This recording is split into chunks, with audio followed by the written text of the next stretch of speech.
Hey guys, Dimension Jumper. Today I'll be reviewing Future Tense, which is the second additional level to Crash Bandicoot N'Sane Trilogy. Now, this level is based on is a new level, which basically is another hard level like Slippery Climb, but unlike Slippery Climb, where that level was an element of the first game where the creators took that level out because it was too hard. The Future Tense is a level that was made by Activision, the people behind the N'Sane Trilogy remake, and they basically built it from the ground up. So that means that because Future Tense is an additional level in Crash 3, that means it has it works around the mechanics of Crash 3. So you've got, the bazooka cannon, the dash mechanic, triple spins, those kinds of power-ups in Crash 3, and in Future Tense, those power-ups work with Future Tense. So, like, if you want to try and get the fast time trials, if you want to try and hit particular enemies, get certain boxes, it will work around the mechanics and abilities in Crash 3. And I think that's a really interesting way of playing the level, because with Crash, with Slippery Climb, where with that level it was more based on the skill set and the gameplay around Crash 1, Future Tense is more based on Crash 3. I think that's really interesting, seeing like two games basically using different levels around the mechanics, and I think that's really cool. And also, Future Tense feels a lot more colourful, I would say, because this level is set in like the futuristic type level sections, whereas with Slippery Climb, that's more on like Cortex's castle.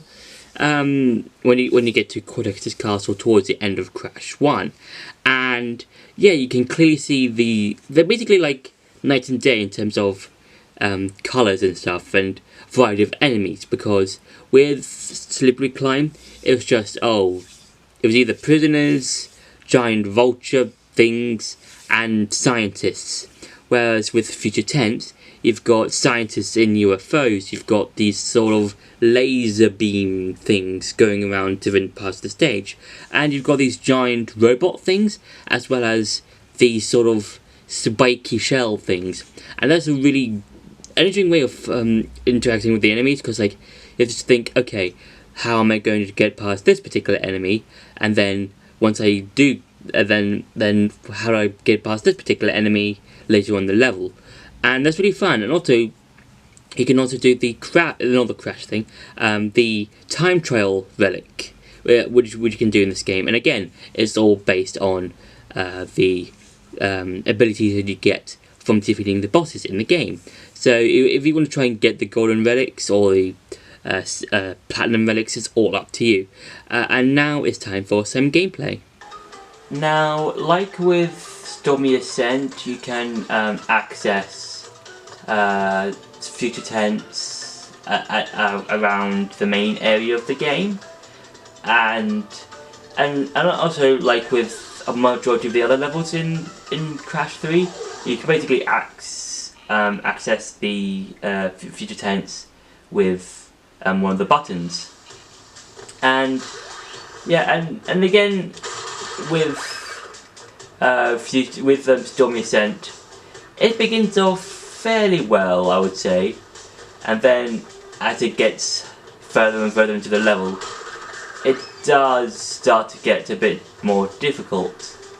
And I do like how it just uses everything to try and basically just try and see, I lost a life anyway. So yeah, it will, if you want to try and like play this particular level, I would say again, practice. Just keep on practicing until it feels like second nature to you. Because then you'll be able to know the timings of all the different.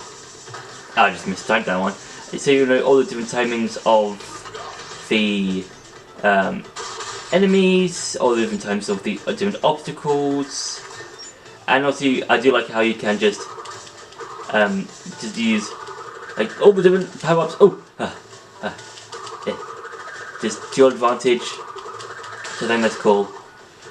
And yeah, let's try and get further into the level because I want to try and do that. So yeah. Okay, I'm safe. Okay. So yeah, it's all about timing, I would say, so that you can try and like get to the end. And also I do like how you can just like, yeah, just, there we go. Didn't hit, okay. Yeah. Yeah, there. So you will have to try and like think how you're going to do this, and like just, it's all about thinking, really. Okay, so yeah. So I would say, if you want to try and, I just lost life. Okay, so yeah, basically this level, the same as Future 10. No, still Ascent. Just very difficult, and just I would say try and learn how.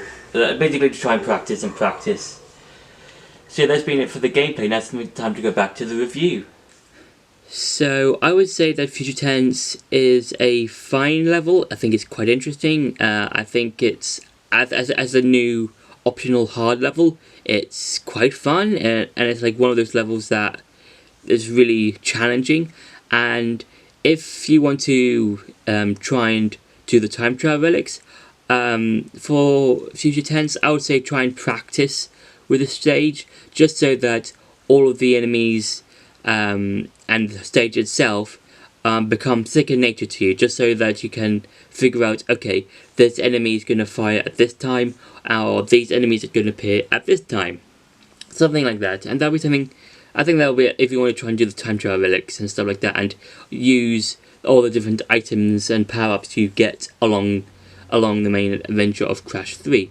And yeah, so overall I will say that Future Tense is a cool level. I kind of wished that Crash 2 would have gotten an optional hard level, but I don't mind it. I don't mind. Maybe hardware limitations or something meant that the developers couldn't add an additional level to Crash 2 that was optional.